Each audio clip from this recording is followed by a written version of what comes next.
and cameras off. Please keep your mic and cameras off to save on bandwidth. If you have a question, you can put it in the Q&A in the bottom of your screen. And please introduce yourselves in the chat box. You can keep any general chat, any comments in the chat box, and any questions that you have that you would like to bring to any of our presenters, please put it in our Q&A. Next slide, Ben, please. We want to thank members of the IFE core group and the webinar working group for supporting this presentation today.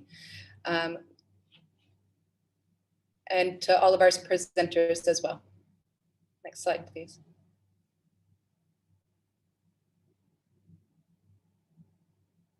So our objectives for today are to launch the infographic on preventing and managing inappropriate donations. This was led by Linda and Isabel, who present today, and it was within consultation for the IFE core group. We want to introduce the new UNICEF BMS procurement guidance, and we have some very interesting country experiences to share with you today on preventing and managing inappropriate donations.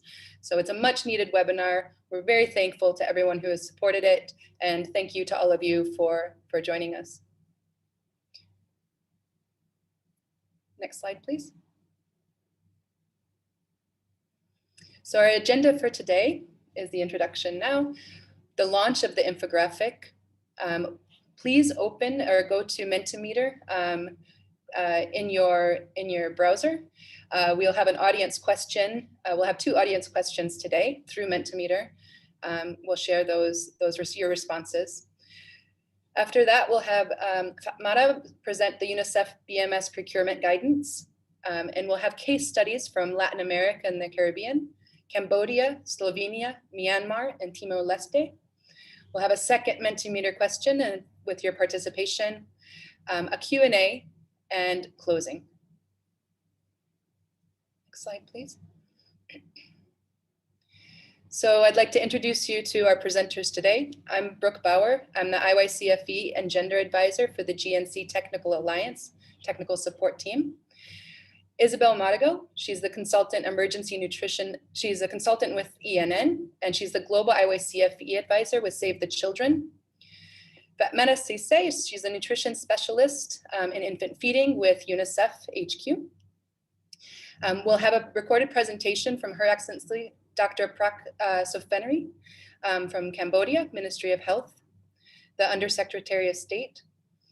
Sanjay Kumar Das, he's the nutrition manager and the interim nutrition cluster coordinator, is with UNICEF Myanmar.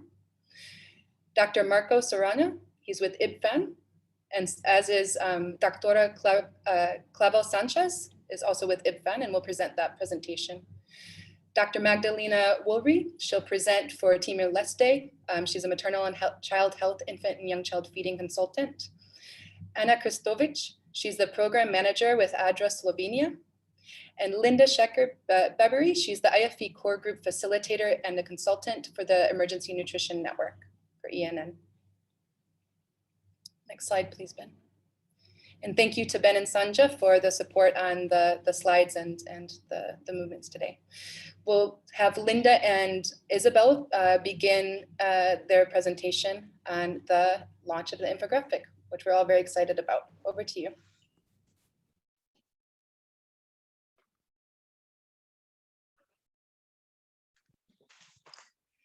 Hello, everyone. So we are so excited to finally be able to share with you this infographic on preventing and managing harmful donations during emergencies. So this infographic was developed by Linda and myself in collaboration with a brilliant team of designers and a small working group of IFE core group members. So this development started after this topic was really identified as an urgent issue for which detailed global guidance is lacking.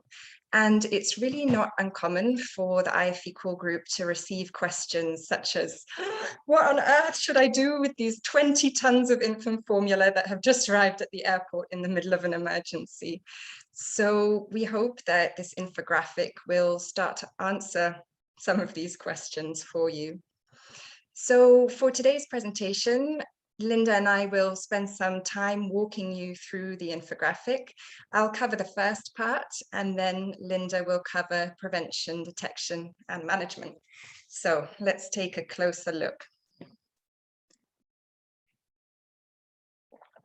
The key message here is really to never solicit, donate, accept or distribute donations of breast milk substitutes and other prohibited products in an emergency.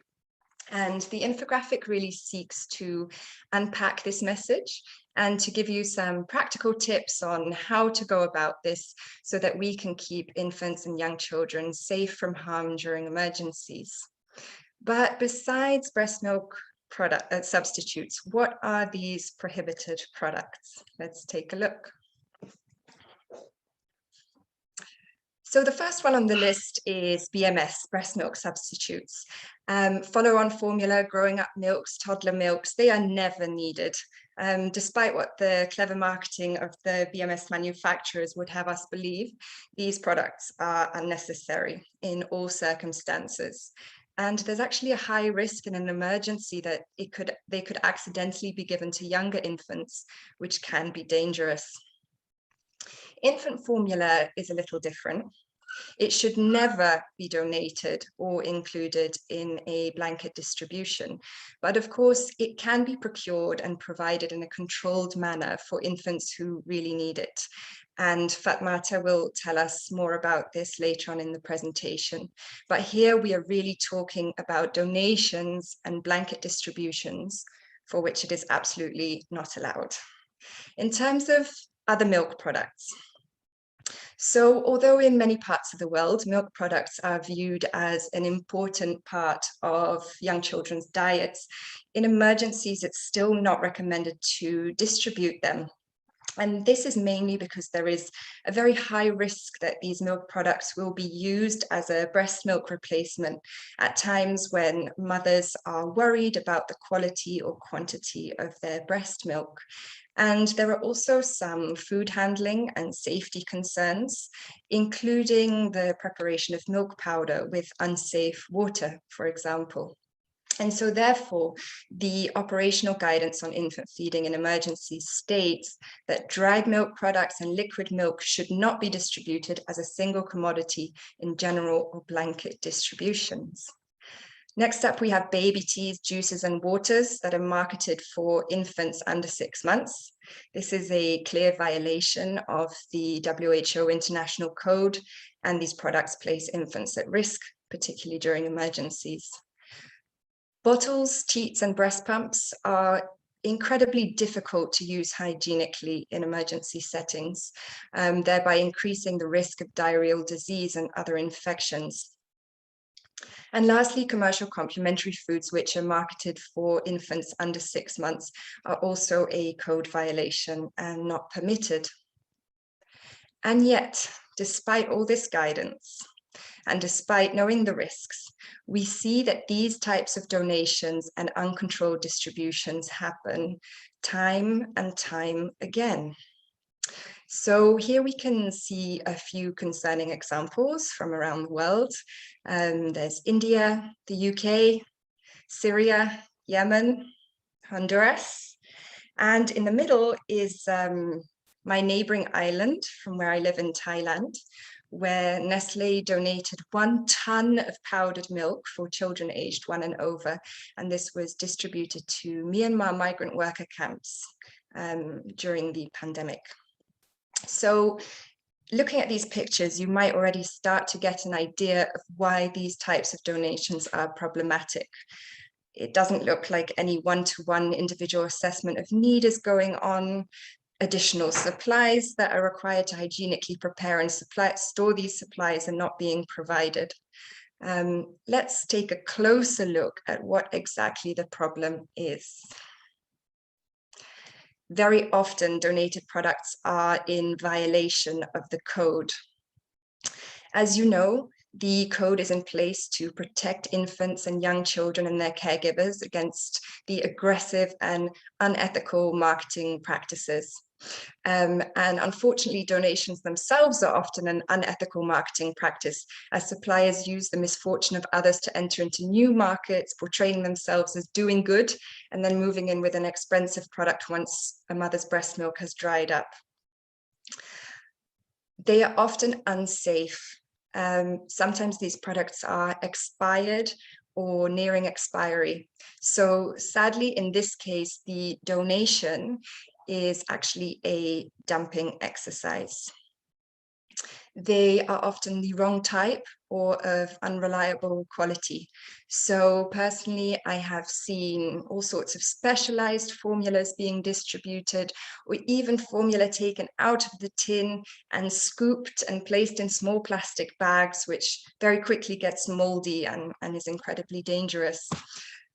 They are often provided in excessive quantity, where there is really a vast overestimation of how much formula is really needed. And so there's then an extremely high risk of overspill of these products. Often they're donated in the wrong language, which means that a mother might come across a product that she's never seen before, not know how to correctly prepare it, placing her baby at high risk of illness and malnutrition. It's usually near impossible to hygienically use these products in an emergency context. So this might be because there's a lack of safe water, there's not a clean and dry storage space, there's not a heat source to boil the water, just to name a few examples. And unfortunately, what we see is that these products are very often used by breastfeeding mothers. And the more that a baby receives a breast milk substitute, the less that they breastfeed. And in turn, this means that their mother will gradually start making less milk for their baby. But these donations are also harmful for non-breastfed infants who need a breast milk substitute. So these kinds of donations are often also made with good intentions by people who are worried about the plight of these babies, the stories that we see in the media, on the news, and they want to help. So it is very important for these well-wishers to understand that non-breastfed infants need far more than just infant formula to survive and to thrive. They need a comprehensive package of support. This includes storage and preparation equipment, feeding equipment in the form of feeding cups, a heat source, safe water, counseling, education, access to health services, and a sustainable supply of a breast milk substitute. And a tin of formula handed off the back of a truck does not meet these requirements. So in conclusion, such donations directly decrease breastfeeding, they increase formula feeding, and subsequently malnutrition, illness, and death.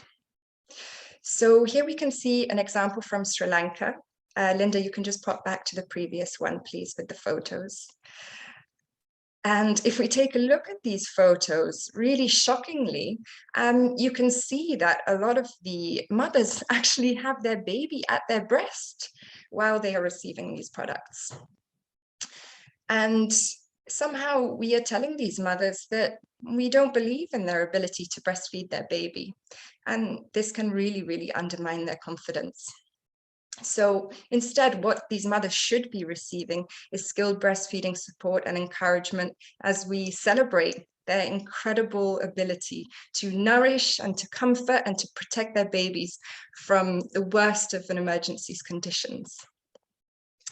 But unfortunately, we know that mothers are very likely to use donations of BMS, even if they are breastfeeding at the time. So let's now take a look at the harm that results from this. So after the 2006 earthquake in Indonesia, about 75 to 80% of households who had a baby in the household received donations of breast milk substitutes, despite the fact that very few of these babies were artificially fed before the emergency started.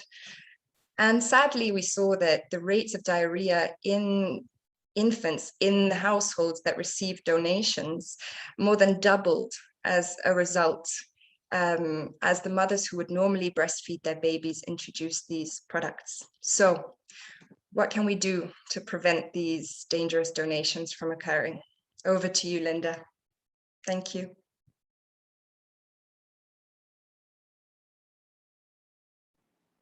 Thank you, Isabel. Thank you so much. Yes, so now that Isabel has highlighted really the importance, or more or less the why, related to the donations, I will move ahead with the second part of the infographic, and which basically looks at the what. So it provides the guidance on actually what can we do to prevent those donations and prevent this harm. And if we weren't able to prevent it, what can we do to detect it and manage it? So the first bit of that part looks at the role. You know, each one of us has a role wherever we are working in humanitarian settings, in whichever sector or in whichever role. We have a responsibility to stop and prevent these donations. So you can see at the top here, the first bit is really never to call for donations of these products, right? So this is the first main message. Whichever role you play, you should never call for these donations. The second main message is be aware of the relevant policies, the code, the legislations. And the third message is really to report any calls, offers, or actual donations, including online media. We're seeing this so much in the context of COVID, to report this to the designated authority. And then the infographic zooms in on the different roles, one of which, for example, the government, health and nutrition cluster coordinators and partners. And of course, gives examples of actions in order to prevent those donations. One of the most important, of course, is to have a policy that clearly states that donations should not be accepted. Another is to ensure that there is an alert and monitoring system, that there is a prevention and management task force, a group who is able to actually monitor these donations. Other sectors that are also included in this infographic, of course, is food security. And this is where we need to ensure that the rations include safe and appropriate complementary food, and that they are compliant with the WHO code. Then we move to customs, and we often forget those. It's very important, of course, to have in place customs and importation control measures to implement the policy that is related to the code and the operational guidance, and to keep clear records and communicate regularly on any confiscated relief items. Another role, of course, is for donors, and we often see governments of developed countries who provide donations of infant formula. And so it's really important for donors to actually fund life-saving services. And Isabel has mentioned nutrition counseling, breastfeeding support and counseling, nutritious food for the mother. Next, we have, of course, child protection and social welfare sector. Here as well, we need a reminder to never include the BMS in the standard family kit, and to coordinate with nutrition sector to secure appropriate infant feeding support for separated and orphaned children. And then next we have the army, the logistics and camp management, again, to adopt policy and to reject requests for procurement, storage, transportation, and distribution of these restricted products. And then finally, the media, whom we often also forget. never to call for donations in media, and disseminate information that encourages helpful aid. And here I want to just give a reminder of the guide that we have on the IFE core group for the media on how to write and talk about infant and young child feeding in emergencies in the media. So this is in terms of preventing donations. These are the suggested, of course, actions based on the operational guidance. Now, in the event of the unprevented donations, how can we detect and manage these unprevented donations? And again, the infographic provides the suggestions and emphasizing that donations can arrive very early in emergencies, and we've seen that. And therefore, preparedness is really critical, and it saves money and time and lives. How many times have we seen donations arrive and having to pay resources in order to be able to manage these donations? Therefore, 3 steps suggested in terms of detecting and managing. The first of which is the crucial, which is detecting and reporting. So we spoke in the prevention about the violation and donation system, and this one needs to be in place in order to be able to detect and report these donations. Very important to sensitize stakeholders on the why and the how to report, and then of course, communicate or share the incoming alerts, and then activating a donation management and prevention task force. The second step, of course, is to intercept, transport, and securely store it. So if we identify a donation, need to activate the task force to actually handle these alerts and to have a designated agency to rapidly intercept these products. And then, of course, implement security measures to ensure that these products are not stolen or reused in an inappropriate way. And then the third step is to sort and handle. And as you can see, we have suggested a donation management plan to guide a decision-making process on what to do with the intercepted products. And of course, it's important to be prepared for something like that and to have that plan ready. Secure resources to implement the plan. Again, we talk about resources, therefore the importance of preventing this and being prepared to prevent this, and to handle this donation according to a donation management plan.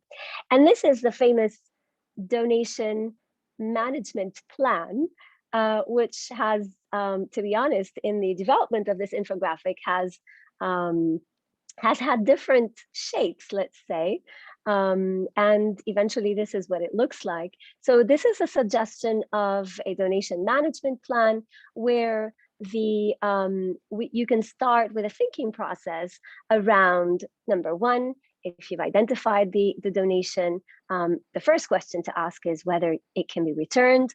And this is sort of the first resort, is to return the donation. However, if it cannot be returned, then this management plan provides suggestions in terms and asking questions whether the product is suitable for reuse, if it is adequate complementary food, if it is a BMS, whether it is suitable for use, and if yes, can the intervention be justified and funded? Because you have to realize that this is something that will require resources. And Fatmata will talk about the BMS procurement. And then lastly, last result, options for reuse. Of course, this plan could be contextualized, modified. This is, again, a suggestion. And then a reminder here, of course, if the answers are no to all of these questions, the final decision would be to dispose. And then the importance of keeping the public informed to prevent any uninformed sensationalization of this destruction. So this is overall the content, very briefly, of the infographic. We're really now in use, and we encourage you, of course, to use it. I've put in the link to that in the chat box. I think I will move to the first activity to actually ask you your first impression on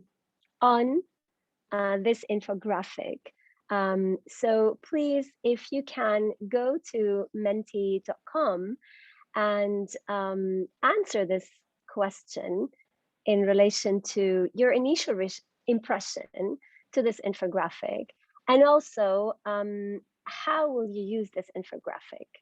Where will you use it? What will you do with it? It would be great if you can spend a few minutes. So I will read through as you provide your contributions. The first of which is as a technical reference material that will support practitioners in the field to determine how to manage BMS appropriately. Wonderful. A training tool. This is really interesting. Training of health professionals and sharing with other health professionals. Would be nice to use an infographic like this on social media, but seems quite busy to share on social media. Right. That's the suggestion of doing some animation to it. You will share it with camp management. Super, tons of information, feels a bit overwhelming. We'll share it with practitioners at the country level. Right.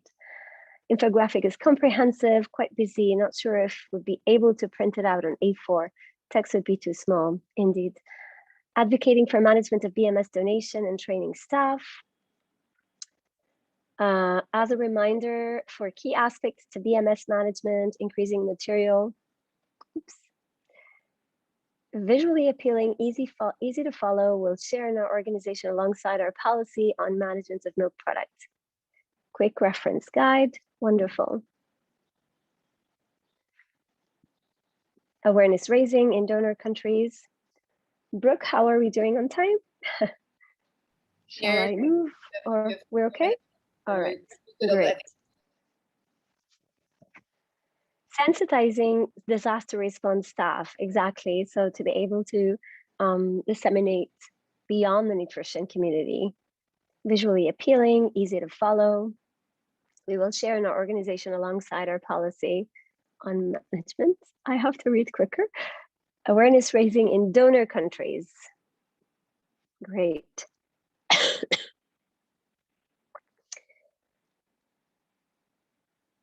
Quick reference guide.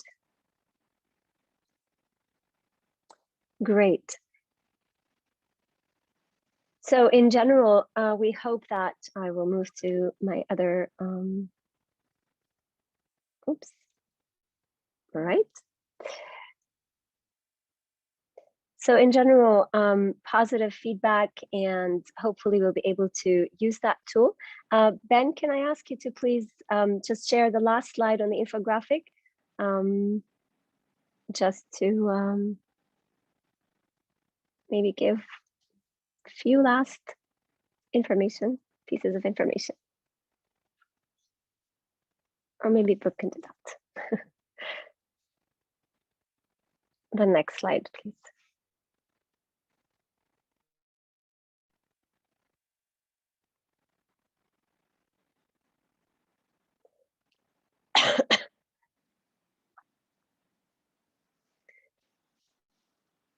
The next slide, please.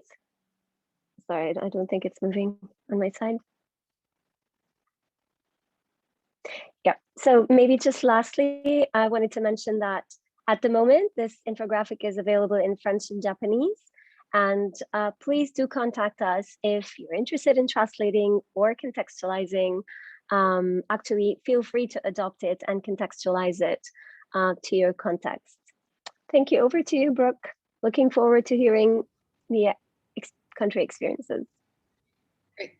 Thanks, Linda and Isabel. Super interesting and a really important infographic. So we're all happy to see it. Linda, you went through the Mentimeter already, so we'll go to Fatmata now and her presentation of procurement for breast milk substitutes. Thank you so much, Brooke. Good morning, good afternoon, good evening, colleagues, wherever you're joining us from today. I am going to present the procurement and use of breast milk substitute in humanitarian settings, which was launched in 2021. Next slide, please.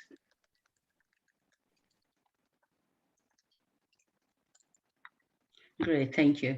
So colleagues, as you may know, in 2020, UNICEF launched its new nutrition strategy, and the strategy is committed to supporting mothers to exclusively breastfeed their infant to 6 months of age and to continue breastfeeding to age 2 and beyond with appropriate complementary feeding. And the protection, promotion, and support for breastfeeding is central to all our humanitarian programs that include infant and young child feeding support. But as you may also know, in every emergency, there will be infants who are not breastfed or who are partially breastfed. And these infants are highly vulnerable and require urgent and targeted protection and support given their increased risk of morbidity and mortality. So in 2018, UNICEF released a guidance which confirms that UNICEF can act as a provider of last resort for BMS. So this basically means that where there are no other partners in a position to procure BMS, UNICEF will do so. This is also in line with UNICEF's cluster lead agency accountabilities. In 2021, UNICEF updated this guidance and confirms that UNICEF can act as a provider of first resort in addition to being a provider of last resort. This means that even if other agencies are able to procure BMS where it is warranted as part of the humanitarian response, UNICEF can also provide BMS. So the document I will just briefly highlight today will outline UNICEF's commitment, the guiding principles, the procedures for managing the procurement and use of BMS, and also the implementation to some extent. But I want to caution here that this guidance is not intended to provide comprehensive programming guidance on infant feeding in emergencies, because there are other documents that will do so. Next slide, please.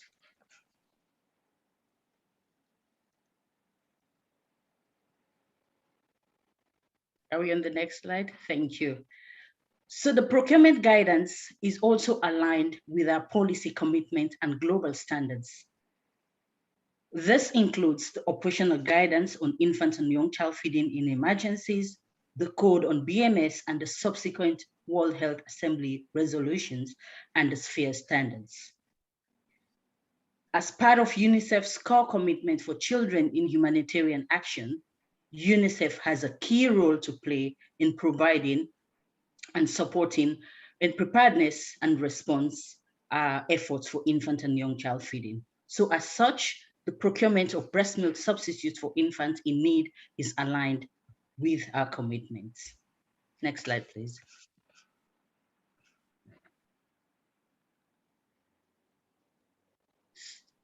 Thank you. So in alignment with these guiding principles, we have established that the need for the provision of BMS must be identified by informed technical personnel. And UNICEF will continue to advocate and provide for the recommended IYCF practices in line with the CCs before, during, and after a humanitarian crisis. We will adhere to the principles of the no harm related to IYCF practices and proactively assess the need to support formula-dependent infants in humanitarian contexts. We will also advocate and enable individual assessment, targeted support and supervision and monitoring for infants who are not breastfed or who are partially breastfed, and also act to prevent and limit the risk of promotion and inappropriate use of BMS. We will also ensure that BMS is only distributed to infants for whom the need to use infant formula has been established by an individual assessment. Next slide, please.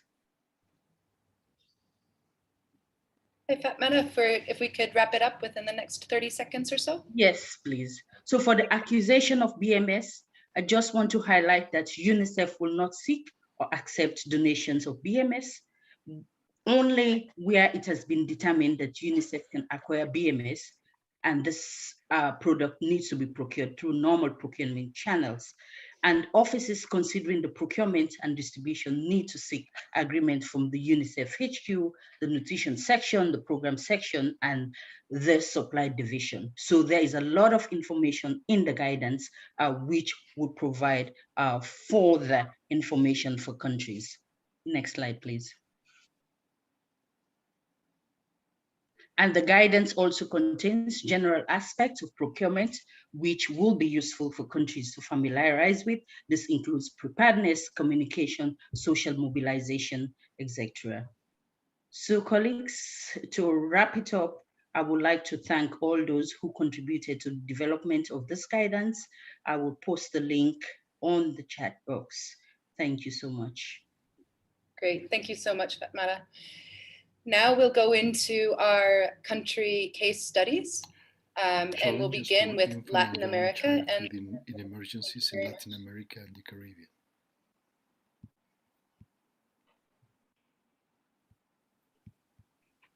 Hello? I'm sorry, I don't know what to say. Okay, for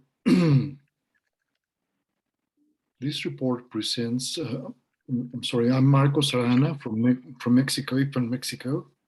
We'll make a presentation called the Challenges for Infant and Young Child Feeding in Emergencies in Latin America and the Caribbean. Next, please.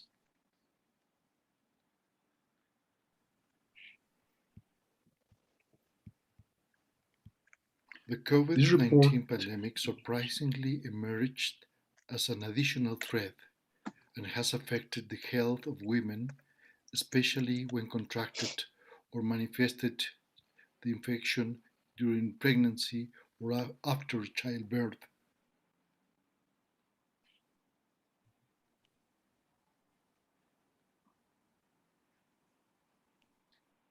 I'm sorry, Marcus. There seems to be something strange going on with the slides. I'm sorry. It's. Can you? There's some. You are. I would like to. I wanted to share the screen. Can you please restart it without sound, please? Sorry, Marcus. Did you? Can you hear me, Marcus? Yes, I can hear you. Hello? Which slide were you? Which slide are you on? So I can move it. Yes. Can you please from the? Oh, we can start now. I'm sorry. Go ahead. Okay. For most people, disasters are of a great concern because they threaten the life and livelihood of individuals and entire populations. But from some others, all these disasters are an opportunity for business. In the case in the Lancet WHO UNICEF report, A Future for Children, published in 2020, states that the major global threats for children are climate change, pollution, violence, and the commercial pressure that encourage unhealthy lifestyles. These threats take a concrete form during emergency situations where the energy and resources that are needed to protect mothers and babies and fulfill their basic requirements sometimes need to be diverted to fight the wrong and ill-intentioned interventions. This is the case of unsolicited donations of breast milk substitutes. Next, please. Next slide, please.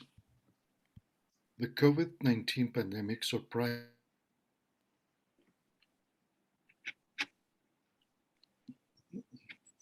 The COVID-19 pandemic surprisingly emerged as an additional threat and has affected the health of women, especially when contracted or manifested during pregnancy or after childbirth.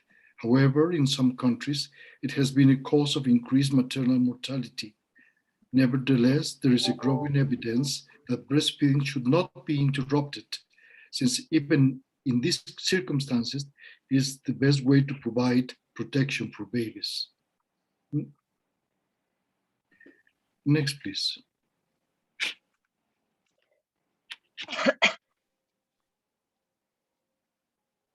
Since the beginning of the pandemic, infant food companies, in flagrant violations of the International Code of Marketing of Breast milk substitutes, flooded the region with unsolicited donations and contributed to promote fear to breastfeed.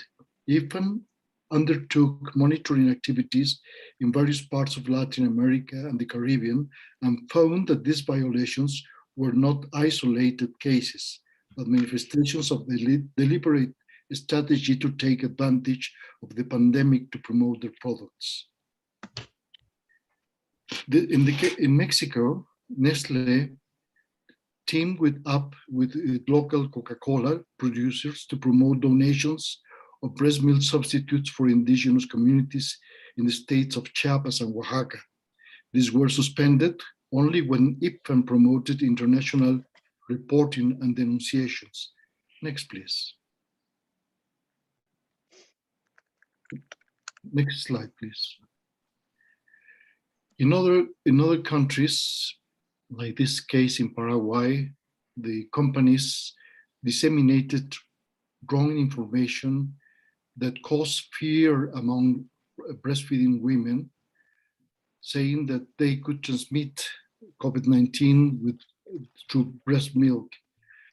This is the case of Paraguay. This is a leaflet from Nutrition. Next, please. Next slide, please. In other countries like Honduras and other countries in Central America, Nestlé and other companies donated cereals and breast milk substitutes aimed for the poor sectors of the population. Next, please. Next, please. Yes. Well, these donations of food, money, and medical equipment by infant food companies were repeated in different countries like Guatemala, Honduras, Costa Rica, Panama, El Salvador, Nicaragua, and the Dominican Republic. We have to take in consideration that sometimes the COVID-19 pandemic also there were also some natural disasters in the same region, so these products were also used for humanitarian relief in these cases. Next, please. Next slide, please. This in South America, we have the same scenario in Colombia, Ecuador, Bolivia, and Peru, Uruguay, and Chile, where even big amounts of money were donated to governments, also causing problems of conflicts of interest. Next, please. In Mexico, and the COVID-19 pandemic was also aggravated by the presence of some other disasters created by earthquakes and hurricanes.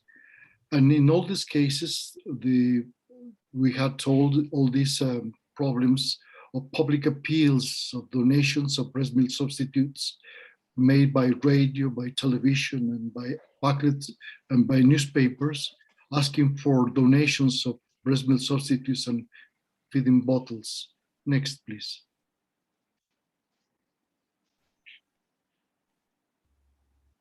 Also, we have these donations of near to expire breast milk substitutes as unsolicited donations.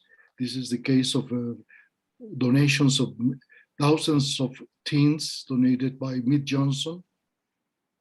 And many of these donations went to the Red Cross. Next, please. Thank you, Dr. Marcos. If you can wrap it up within about 30 seconds or so. Yes, we had all these problems. Also, well, also we have an international instrument like the Code, in which we celebrate 40 years of its adoption. There is an urgent need to review existing regulations country by country in aim to ensure that provisions of the Code and the operational guidelines of infant and young child feeding in emergencies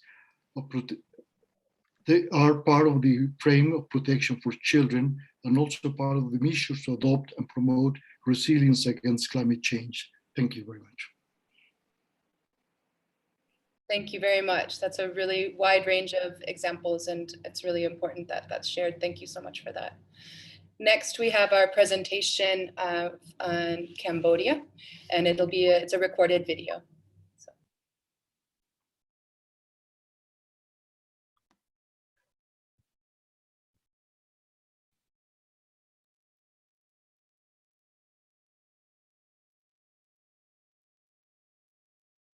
Ministry of Health and Vice. Good evening, ladies and gentlemen. My name is Dr. Prakspaneri, Under Secretary of State, Ministry of Health and Vice Chair of the Executive Working Group for Enforcement of Sub-Degree 133. On behalf of the Ministry of Health Cambodia, I would like to thank you very much for the opportunity to present our experience in enforcement of Sub-Degree 133. Cambodia has made significant progress in improving maternal child health in the last 15 years. The undefined mortality rate dropped from 124 per 1,000 live birth in 2000 to 35 per 1,000 live birth in 2014. Maternal mortality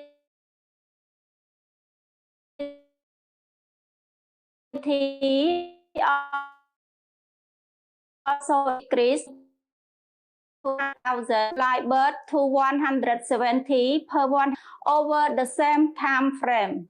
Nationally, child stunting declined from 50% in 2000 to 32% in 2014, which is still high.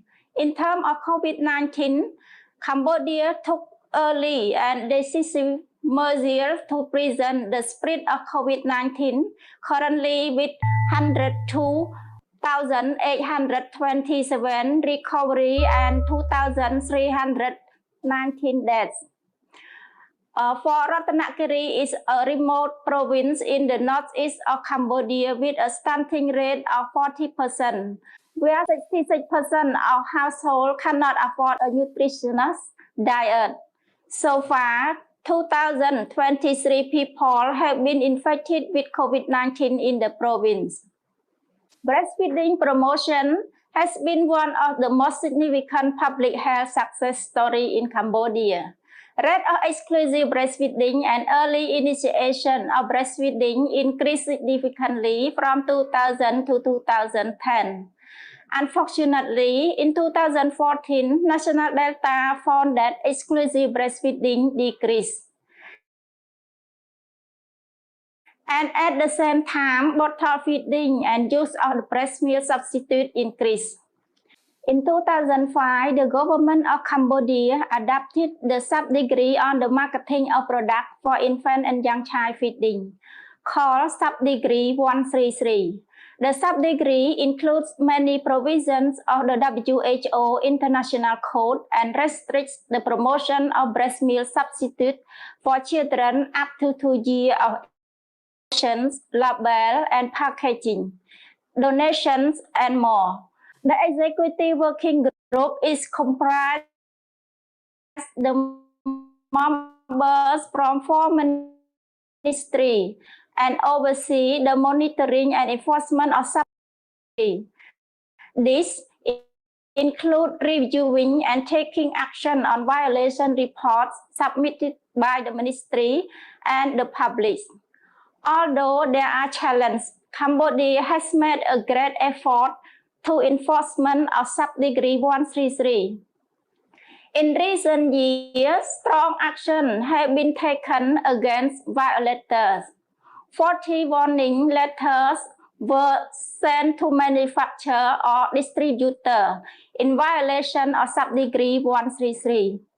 In addition, monetary penalties were imposed to 28 violators, ranging from 2.5 million real to 5 million real, around 625 US dollar to $1,250. Now, I would like to share our experience on recent breast milk substitute donation. The Ministry of Health received a request to approve a donation of nearly 80,000 cans of breast milk substitute that would be distributed to vulnerable baby and young children in Ratanakiri province. This donation was offered by a foreign company through an NGO working in the province. However, Subdegree 133 prohibits breast milk substitute donation in several articles. After receiving the request, a Ministry of Health committee verified the prohibition list in Subdegree 133. The committee agreed that the regulation prohibits donations under Articles 13, 14, and 15. Additionally, our national infant and young child feeding policy endorses exclusive breastfeeding until 6 months and continue breastfeeding until 24 months and beyond. Therefore, the breast milk substitute donation was not aligned with national policy and could not be accepted. After that, His Excellency Professor Minister of Health issued a response letter with a decision not to accept the donation. 17 development partners, including WHO, UNICEF, World Food Programme, FAO, Helen Keller International, and others, sent an appreciation letter to the Ministry of Health expressing their support for the decision. We have learned that in order to protect and support breastfeeding effectively, there must be strong national regulation on breast milk substitute, along with an equality strong mechanism to enforce these regulations. Having government champions, especially at the high level, is critical to drive effective enforcement. Cambodia has also learned that clear and active monitoring and reporting, integrated into routine system, are key for enforcement to be effective. Finally, continued technical and financial support from development partners is very important to strengthening the enforcement of Subdegree 133 in Cambodia. My presentation is complete. Again, I would like to thank you everyone for the opportunity to speak. And I also wish you all a productive meeting. So thank you very much.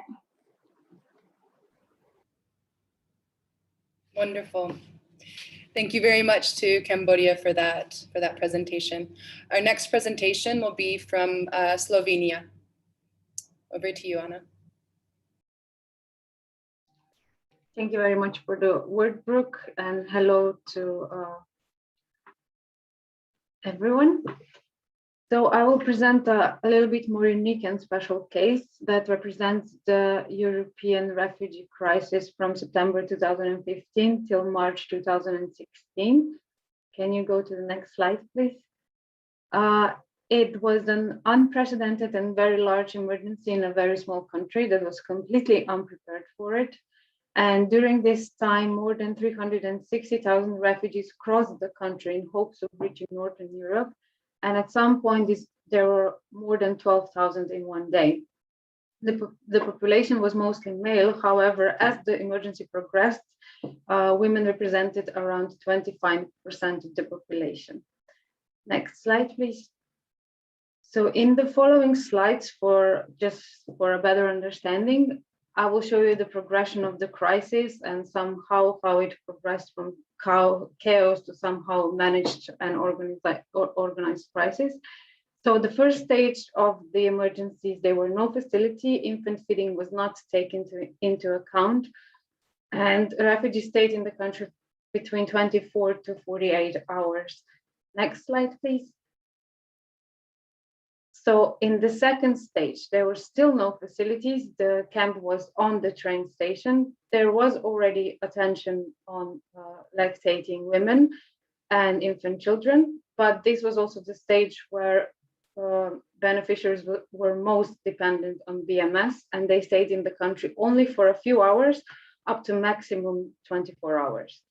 Next slide, please.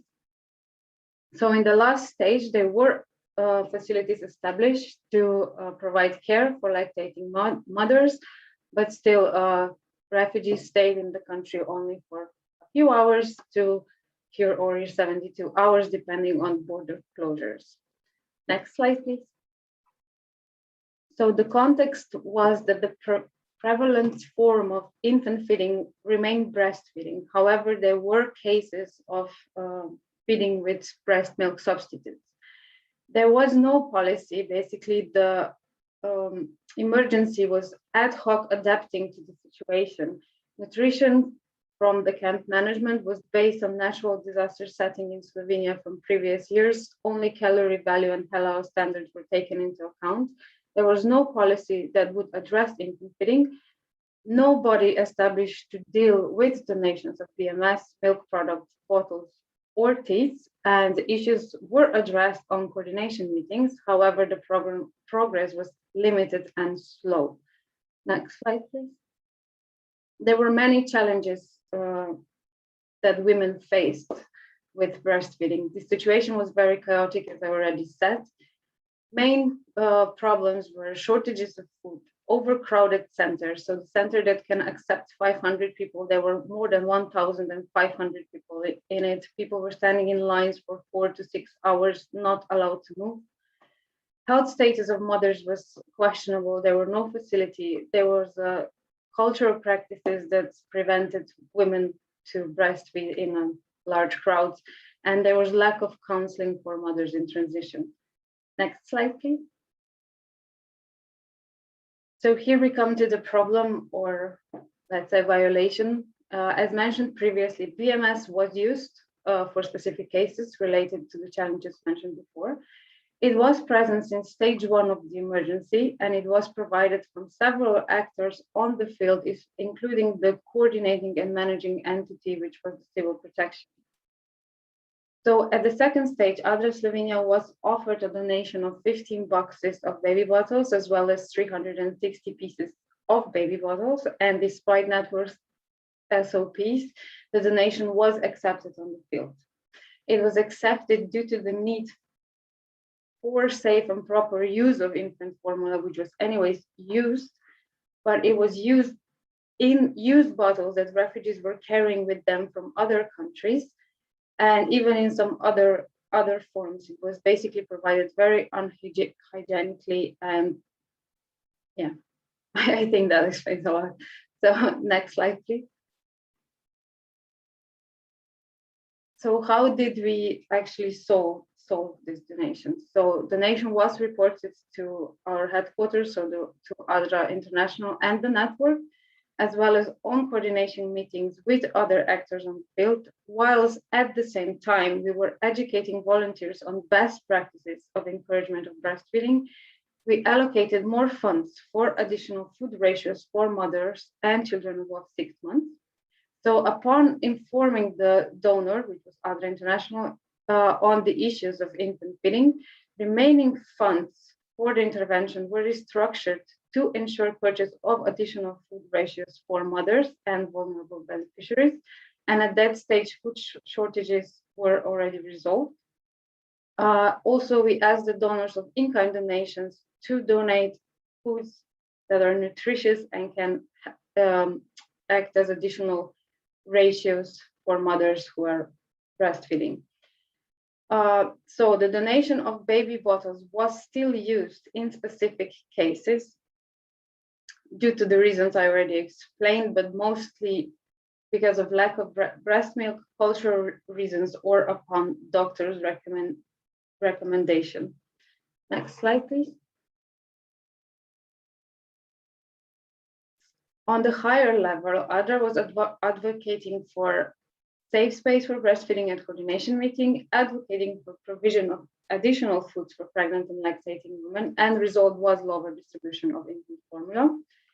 There was, due to the pressure from all actors on the field, new transitional camp was established where there was space for child-friendly space, separate Vaha container for breastfeeding, changing, and rest, as well as special medical tent, which ADRA supported within the camp, with informing and accompanying lactating women to child-friendly space and Vaha container or medical tent, since they could not move freely around the camp at all.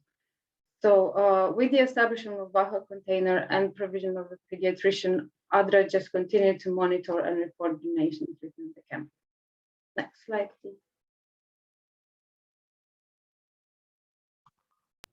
Thanks, Anna. We about 30 seconds left, please. Yes, thank you. So if I finish with our lessons learned, so more efforts need to be dedicated to needs of pregnant and lactating women from the start, even if there are other more crucial needs. Joint efforts from all actors were crucial so that the facilities were provided at some point of the emergency. So progress was made on nutrition of infants and pregnant and lactating women. And educating volunteers and sensitizing actors was also a huge step to improve breastfeeding practices, but mainly the biggest lesson learned or added value, I'd say, was the debrief with the civil protection, where they finally recognized the need that they need to include this in their management of emergencies. Thank you. Great, thank you very much. And very quickly moving on to Myanmar.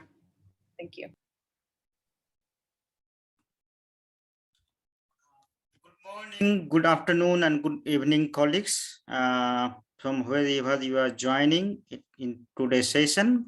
My name is Sanjay Kumar Das. I work with UNICEF Myanmar Nutrition Manager, and in the meantime, I'm also an interim nutrition cluster coordinator. Next slide, please. I will share the experience of Myanmar on controlling the BMS violation. So brief information on Myanmar. So total population of Myanmar is around 54 millions, and we are having the triple burden of malnutrition currently in Myanmar. In one side, high prevalence of undernutrition like stunting around 29%, wasting 7%. In some of the conflict affected areas, the wasting is up to 14%. While prevalence of anemia among children and women is more than 57%. On the other side, we are also observing the increasing trend of overweight and obesity, especially in women of reproductive age. It is around 25%, and in under 5 children, though it is 1%, but it indicates the increasing trend. In Myanmar, we are having the protracted crisis, both natural and man-made. So there is a problem of armed conflict in some of the areas for a long time. At the same time, there is a flood, cyclones, landslides on seasonal basis. You may be aware, since 1st February 2021, there was a political incident in Myanmar, and conflict is ongoing among different armed groups. At the same time, almost most of the government health workers are in civil disobedience movement. So most of the civil services, including basic health and nutrition services, have been interrupted in most of the areas.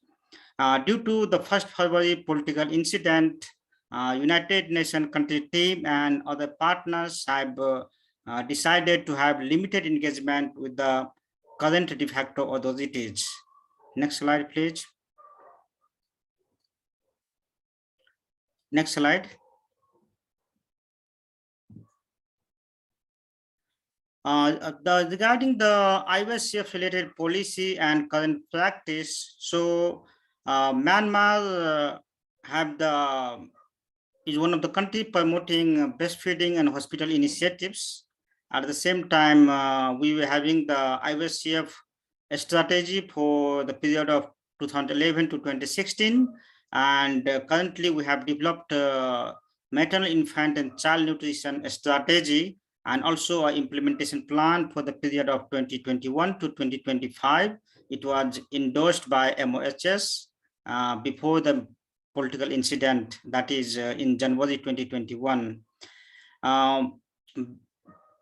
There's also the breast milk substitute orders, which was launched in Myanmar in 2014. And its enforcement has been affected currently due to 1st February political crisis and civil disobedience movement. Regarding the IWCF practice, though the exclusive breastfeeding and continued complete breastfeeding at 24th month, which is a little bit better. Exclusive breastfeeding is 51%, and continued breastfeeding at 24 month is 64%. But still other complementary feeding related practices like minimum dietary diversity, minimum acceptable diet is only 25% and 16% respectively. So it indicates the poor situation of IVF practice also in the Myanmar. Next slide, please.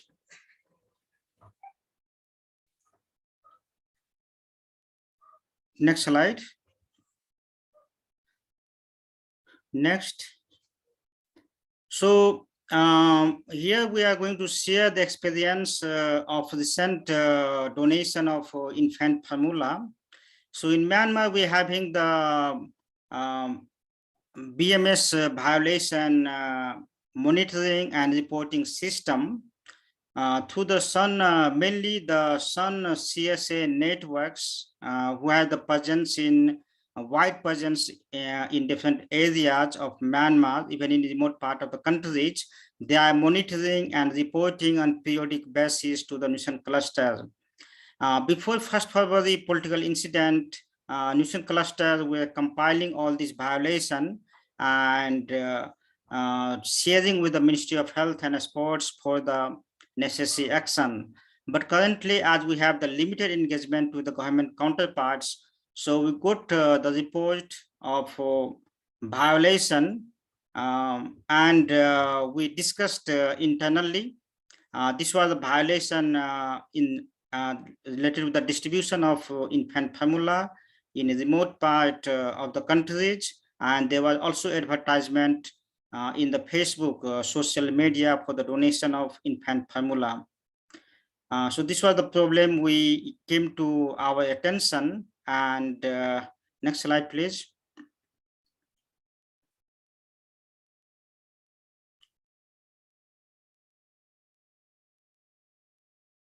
Yeah, so we got this report on 31st August 2021 regarding the violation of BMS code. Then as we are not having engagement with the government counterpart at this moment, so we discussed internally within the non-government stakeholders like Sun CSA, Sun UN networks, and the nutrition clusters, and we identified mainly 3 action points. First, to reach out to those partners who are distributing infant formulas and convince them to stop the distribution. Then second, to do the community sensitization through the social media and release the joint statement. So we reached out to the partners who were distributing infant formula. It was actually not registered organization. They were informal youth groups, and they were doing the distribution. So when we reached out to them, it was very difficult to convince them because they were so much frustrated, and they were doing this with the good intention, because since 1st February, there were no any humanitarian assistance going on in those remote areas. So they were trying to do for the sake of children. But later on, when we convinced them and briefed them on the BMS code, then they agreed, and UNICEF and Save the Children also supported those community with the nutrition program as per the national guidelines and protocols. So on 2nd September, we succeeded to stop distribution. At the same time, we released the joint statement from the nutrition cluster on 22nd September and launched a live video Facebook session on 24th September to do the community sensitization. Next slide, please. Sorry, Sanjay, we have about 30 seconds left for the Okay. presentation. Thank you. Next slide. So for the action point, we released the joint statement with the name of Nutrition Partners Caution Against Unnecessary Use of BMS Code. Around 30,000 people viewed and 257 shared that. In the same way, we also did a live session on Facebook in the name of Human Milk is the best for human babies and it is timeless. WFP did the moderation and UNICEF and Save the Children representatives were the panel members for this live session. And then we disseminated through UNICEF Facebook, Sun CSA Facebook, and Sun UN Network Facebooks to reach more people. Next slide, please. Regarding our lesson learned and challenges, so as we are having de facto authorities, next slide, and limited engagement with the government counterparts, so it is very difficult to take the necessary action, enforce the BMS code. But still we realize that if we have the strong coordination mechanism, networking with non-government stakeholders, then we will be able to monitor and control the violation of BMS code.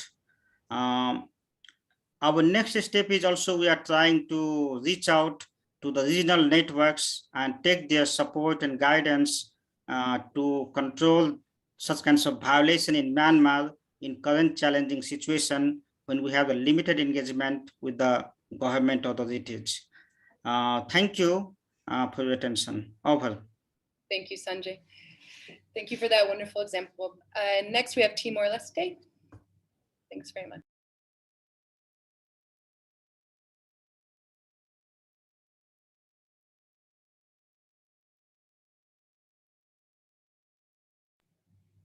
Magdalena, are you on the?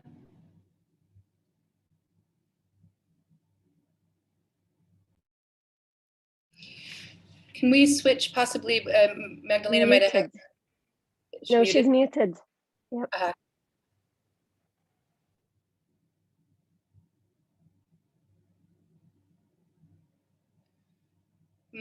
Magdalena, can you hear us? Perhaps she's having some connection issues. Ben and Linda and Fatmata, can we transfer to the Menti, the next Menti, and then hopefully we'll get Magdalena back on. Sure, great, colleagues. Please type your response to the Mentimeter question, which is how did you present or manage donations? We would like to hear your experiences. So one here I can see on the screen is advocacy, trade, education, training, wonderful. We did not accept the donations. That's great, excellent. So please keep your responses coming in. So far on the screen, we have 4, which are advocacy, education, training, and not accepting the donations. Great, stopping them and storing them, excellent. A lot of advocacy and repeated dissemination and internal policy, which is also great. The sensitization on dangers of donations to all relevant stakeholders, that's super. And then utilizing policies to prevent and manage donations, excellent. Then engaging the National Department of Health to issue a media statement advising against donations. That's wonderful. Great, thank you very much. Are we up on time? I think so. I think we have Magdalena back with us now. Okay, that's great. Really interesting how everybody's responded in their own context. Okay, Magdalena, over to you with Timor-Leste. Thank you, Ben. Thank you for this opportunity. My name is Magdalena Woolery, and I would love to share Timor-Leste's example of how we supported a Lola Foundation for nurturing care centers of excellence. Next slide, please.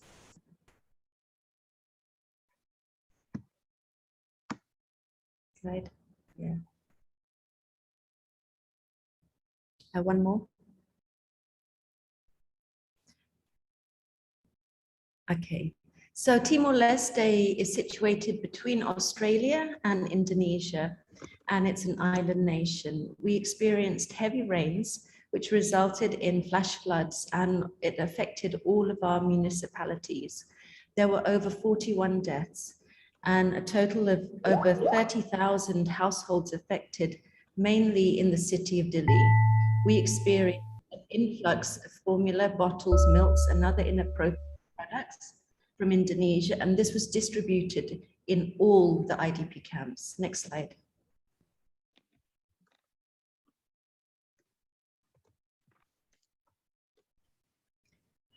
So exclusive breastfeeding is 64.2%.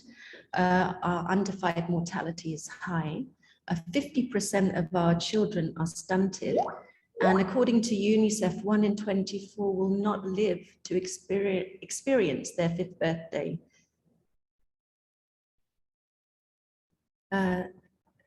Carry on, sorry. One more picture. Yeah, so Timor-Leste has signed a lot of global policies. Within a decade, it signed the children's rights and so on, but the code has been on the desk for close to 2 decades now. And the breastfeeding promotion policy, which you can access online, is still in draft form. In 2020, Timor-Leste became what's called a SUN country, and IPFAN have produced some great articles on this and the concerns regarding GAIN, the business entity of SUN. Next slide.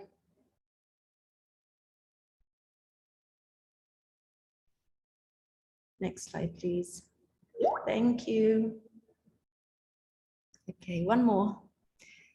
So our experience, well, it has been a challenge, and but it's a good example for us because it's the whole reason we have a code. Industry has not changed. Their tactics remain the same, and they like to work through proxies. And well, since 2018, we've been documenting a pattern of behavior in undermining breastfeeding. And it culminated during this emergency, the flood emergency, in the refusal to release the standard IYCFE statement. But what was to follow was just shocking. Government agencies were distributing milk and other ultra-processed products to very malnourished women and children. I really want to share the case study of this child. He is 2 years old, and we found him in a camp.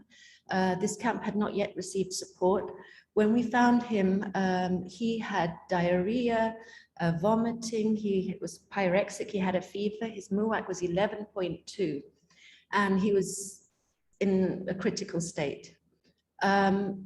We provided nurturing care, and he started to thrive, and he was not the only one.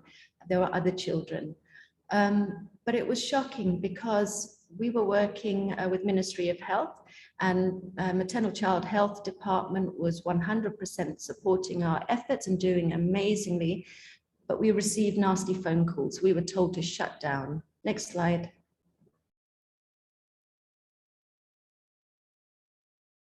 Thank you. One more, thanks. So the problem is really predatory marketing at every level. I'd never seen violations like during the emergency. It just intensified. And because we do monitoring before the emergency, we could compare. And all the milk products from infant formula, follow-on formulas, maternal milks were discounted during an emergency. There was intense lobbying from a group in New South Wales, Australia. It's actually a registered business, and a major Indonesian bank had donated, you can see in the photo there, in just one monitoring in an IDP camp, 180 kilograms of infant formula. There's no water, there's no fuel. The evacuation centers all received Indo milk from government agencies, including Ministry of Health and Nutrition team. And you can see some of the monitoring collected there. There was high-level distributions of infant formula, other milk products, and ultra-processed food. What did this mean? It meant that children were living off instant noodles and Dan cow processed milk and Indo milk. A proxy, I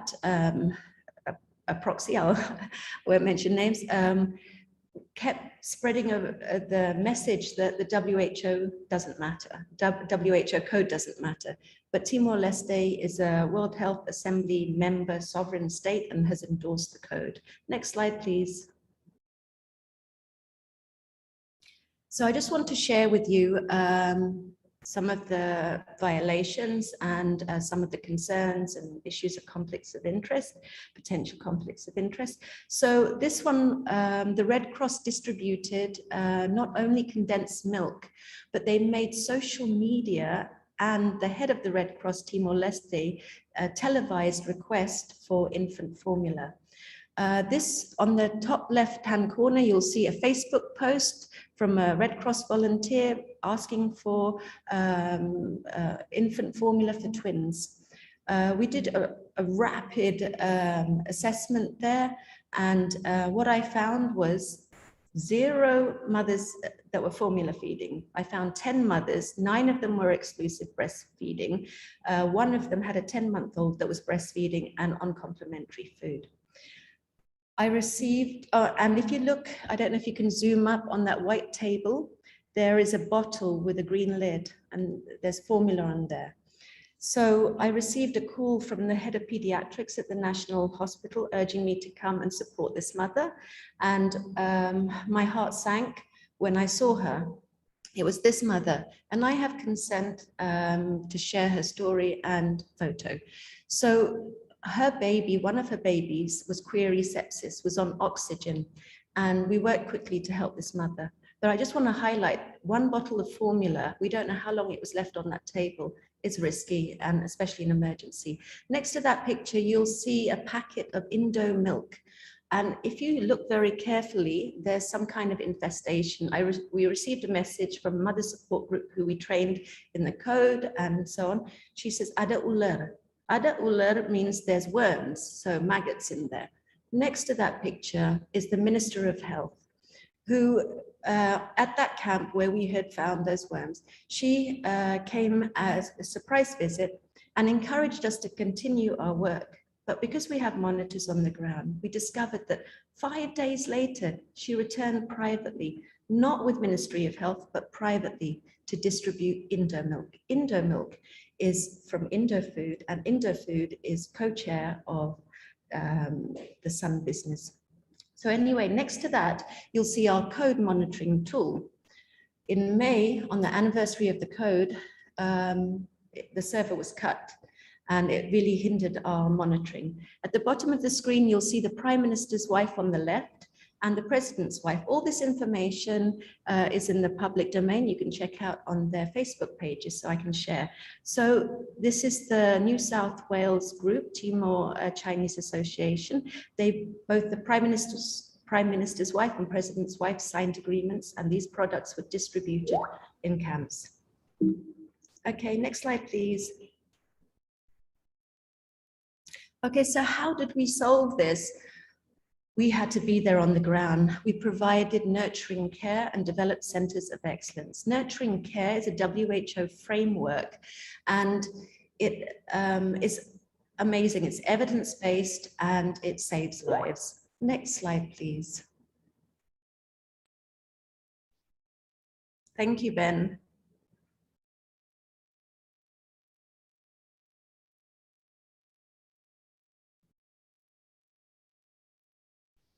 Okay, so there's lots of lessons, but I won't go through all of it because of time. But number 1, target the most vulnerable. These are special needs babies. These are children. Identify the children that have diarrhea, that have respiratory tract infections, the malnourished, pregnant mothers, lactating mothers. Skin-to-skin contact is so important, and it's underused.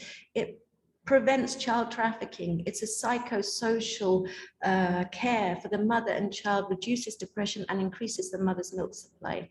Of course, we did breastfeeding protection, promotion and support, including developing a breastfeeding doll. We identified quickly wet nurses, developed a really simple database, did relactation and bottle amnesty and cup feeding. We did not need bottles. We did not need formula. There's mothers that have breast milk, and if they're counseled well, they will give their breast milk. The community empowerment is the number one. I mean, when the community is educated and understands the risks of formula, they hand over the bottles for the bottle amnesty and happily receive a cup. Our messaging is always simple. We have a lot of illiteracy, so we used images, and we developed 10 steps to centers of excellence, and MOH was so happy with the results because you could see it, the children, their MUAC readings, we had the data, they replicated 20 with UNICEF support. Alola were there, you know, and they prevented, intercepted and managed donations. We did not need to reuse ultra-processed products or formula.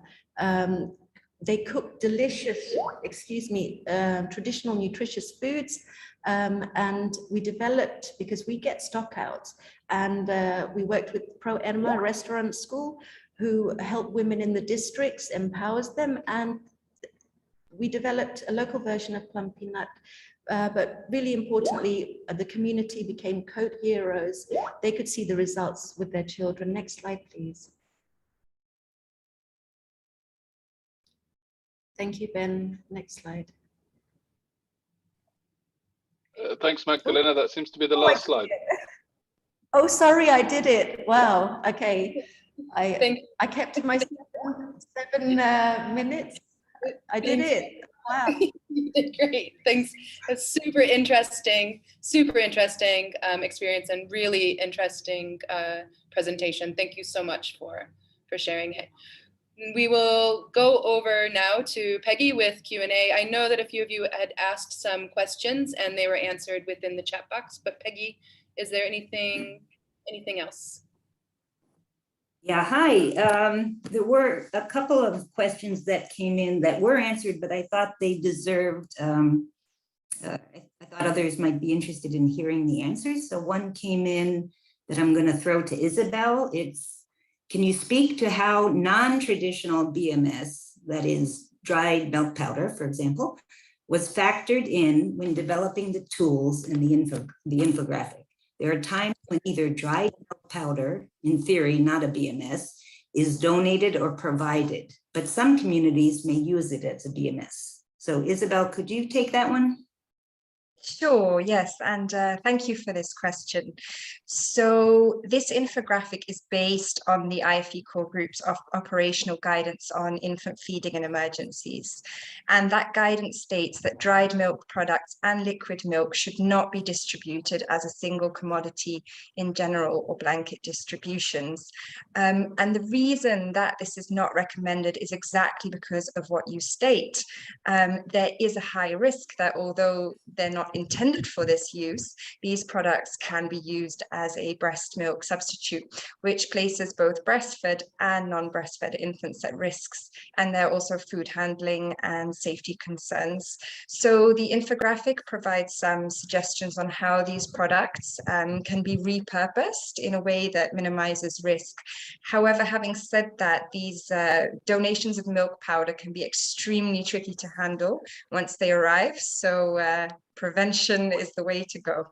Thank you. Okay, great. Thank you very much. Another really interesting question came in from Barbara, and I'd like perhaps Linda could take this one.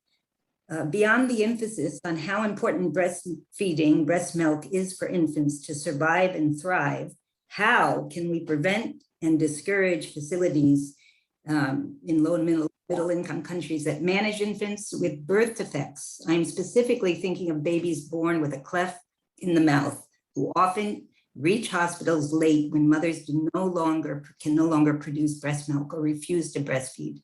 Could you take that one, Linda? Yeah, sure. Thank you, Peggy. Thank you. No, this is a really important question, as you say, and it really reminds us of the importance of having a policy in place, system in place, SOPs in place, even in non-emergencies related to infant and young child feeding that would ensure that each mother, first of all, is provided with counseling antenatally, and she's supported. She has all the counseling sessions, but also those infants who are in need of artificial feeding support to actually be provided with that in line with the code and in line with BMS management program that would be in place. And when we have a BMS management program that is in place, or an artificial feeding support program, then this would actually ensure that these donations are prevented. So yeah, that's it. Yeah, thanks so much. A number of other really great questions came in, but we are actually over time. So I think I need to send it back to Brooke. Great, thank you. And if there are any questions, please feel free to email the GNC Technical Alliance. We'll make sure that any questions or concerns get answered and are passed along to the presenters, etc. Please take time. It's really important. We want to make sure that our presentations and our webinars that we're providing for you are as appropriate as possible. So please, when you close this webinar, you will be sent to a brief webinar evaluation. Takes less than 5 minutes, and it helps us give you the best experience possible. Additionally, the infographic is available, and they're looking for feedback. So I saw that many of you within the first mentee put in some feedback in there. If you can pop over to that link, which should be going into the chat box now, pop over to that link and please give your feedback there so that we can take that on board as well. If you are requiring any support in your countries or within your programs, please don't hesitate to contact the GNC Technical Alliance, where we can provide some support or direct you to support as well. We are here for you. So thank you everyone for participating, and thank you everyone for all the wonderful presentations, the amazing case studies, to Fatmata for the overview of the BMS procurement, and a really important document, and for the launch of the infographic with Isabel and Linda. So thank you very much, everyone. Have a wonderful evening, morning, afternoon.